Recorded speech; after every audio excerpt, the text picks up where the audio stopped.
Narcisizmas. Kas tai? O tai žmonių grupė, kuri dažniausiai tave traukia žemyn.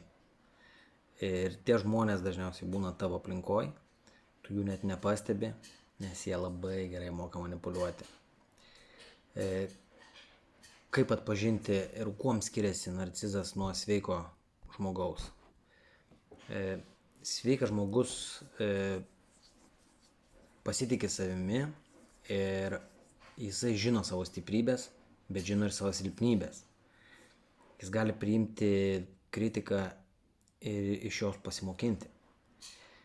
Džiaugiasi tiek savo pasiekimais, tiek nemenkina ir kitų aplinkui save esančių.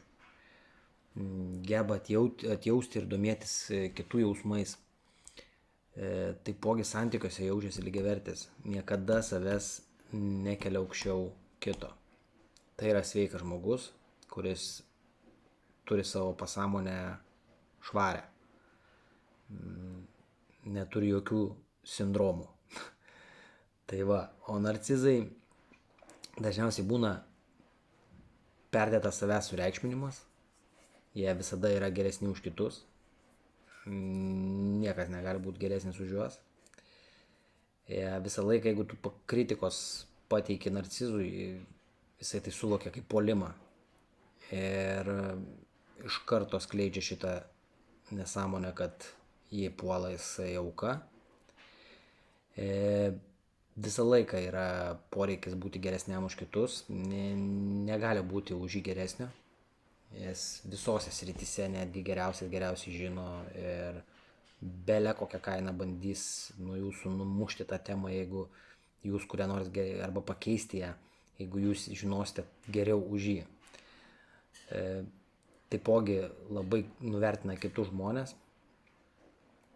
Tokiu atveju jisai jaučiasi pats aukščiau kitų ir skleidžia melus, manipuliuoja kitais žmonėm, kad apkaltintų, apjuodintų ar kitaip pakenktų tam, kuris jaučia, kad perauga jį. Ir tokie žmonės iš vis neturi, kaip čia pasakyti, jausmų net neturi. Empatijos stoka pas juos tokia didelė, kad jie negali net suprasti ir įlipti į kito kailį, kas vyksta pas kitą žmogų, kai jisai išgyvena kažką tai. Jie neturi to suvokimo, nes jiems yra svarbiausia tik tai jie patys. Ir jie iš pirmo žvilgsnio atrodo labai pasitikinti savimi. Už tai kartais galima ir sumaišyti narcizą su savim pasitikinčiu tikrai sveiku žmogum. Bet tos smulkmenėlės labai atskleidžia greitai ir atsiskleidžia, jeigu pakritikuojat jūs jį. Tai aš visą laiką galvojau, ar gali narcizas, tai narcisistiniai žmonės pasveikti ar ne. Taip, gali. Ir labai rekomenduočiau jiem visiems tą padaryti. Bet labai mažas procentas, kuris pasveiksta, kadangi tai turi norėti pats tą daryti. Ne tai, kad jam pasako ar daktaras, ar draugas, ar dar kažkas, tai kad tu privalai tą padaryti. Bet turi pats norėti tą daryti, turi daryti su labai stipriu darbu su savimi ir tai per mėnesį nepasidaro, netgi ir per metus kartais nepasidaro, bet įmanoma su dideliu noru. Ir tikrai turi daug darbo įdėti save ir turi pradėti žiūrėti viską kitų kampų. Negali taip būti toksai savanaudis ir visą dėmesį kreipti tik tai savo. Turi savo kreipti dėmesį tą, kad pamatytų savo klaidas. Čia pirmas žingsnis. Tai va, ir dažniausiai tokie žmonės, narcisistiniai, kai jau būna pagauti kažkokio tai negero darbo darant, ar tai padarius kažkokį tai nusižengimą, nusikaltimą, nuskriaudus ką nors, ar apgavus, ar apmelavus, ar pavogus, kur jau kelio atgal nėra, kaip tik tai prisipažinti, jie sako, kad jie nori keistis. Bet tai būna tik tai dažniausiai, kokia 90% būna tik tai dėl akių. Savo gyvenime tikrai turiu ne vieną pavyzdį tokį ir ne du. Tai žinau, ką tai reiškia. Atrodys nors prie širdies dėk, tau prižadės kalnus nuversti ir visą kitą, bet iš tikrųjų grįžę namo ar visi skiria su jumis, kur jūs nematot, jie labai smagiai pasijuoks, kad kokį durnelį apgavau ir palaikys jūs naiviu ir jūsų pasitikėjimas taps nusivylimu. Po keleto kartų tokio apgavimo tuo žmogum pasitikėti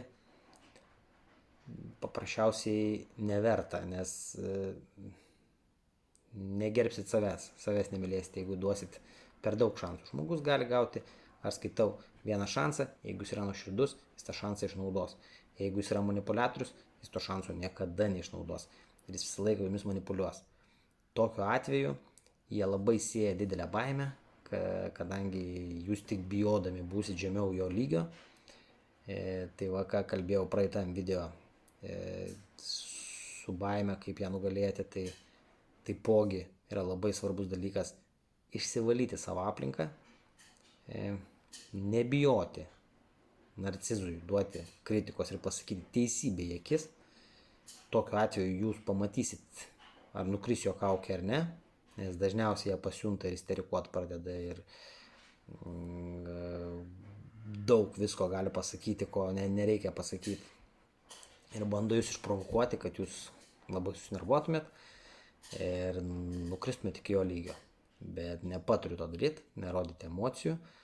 Su narcisizmu kova yra tik tai be emocijų. Ramybė turi pas jumis būti viduje.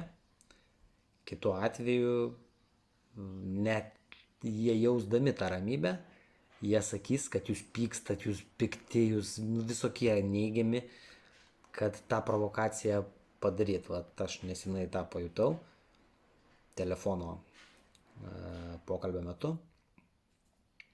Ir net bandė pasakyti žmogus, kad mane mato per telefoną, kad aš piktas. Tai čia buvo fainai, tikrai sukėlė man labai smagių emocijų, tikrai linksma pasidarė, kad žmogus sugebėjo matyti ne video skambučio metu mane, mano pyktį, kurio aš tikrai nebejaučiu jau senai, nes ne visi žmonės nusipelnė mano pykčio. Ir jo, jeigu jie pajaus, kad jūs nereaguojate neigiamai į jų šitas nesąmonės, jie labai nusivils, labai supyks patys ir kas toliau bus, tai tik tai jų yra asmeninis reikalas. Tai va, siūlau visiems išsivalyti savo aplinką, nebijoti atsisakyti tų neigiamų žmonių, nes jeigu žmogus norės pasitaisyti, jisai stengsis ištaisyti savo padarytas klaidas. Tarkim, jeigu kas nors ką nors apgavo, pavogė ką nors, jisai stengsis tą grąžinti pirmoji eilėj, o po to tik ateiti kalbėtus pas tave. Bet jeigu žmogus ieško priežasčių, dėl ko jis to negali padaryti, tai reiškia, jisai dar nepasiruošęs nuoširdžiai su tavim susitaikyti, ar nuoširdžiai su tavim pradėti viską per naujo, o vėl stengsis tavim manipuliuoti, apgauti ir taip toliau. Tai va, nepasigaukit, nes tai ir artimiausioje aplinkoje yra labai populiaru, kadangi kraujo ryšys ne visada parodo jūsų šeimą, kaip čia pasakyti, artumą su žmogum. Dažnai tai būna tik tai už pavydo šydo. Ir tuom, kom gali pasitikėti, tas, manau, ir yra tikrai tavo šeima. Ir jeigu žmogus nori tavo pasitikėjimą susigrąžinti, jisai visą laiką stengsis iš visų jėgų tą padaryti ir ištaisyti savo klaidas. Tai va, visiems linkiu kuo mažiau tokių žmonių, tiem žmonėm linkiu stipriai pagyt ir stengtis dirbti su savim ir greičiau išlįsti iš tos tamsos. Ačiū jums visiems. Iki kito karto.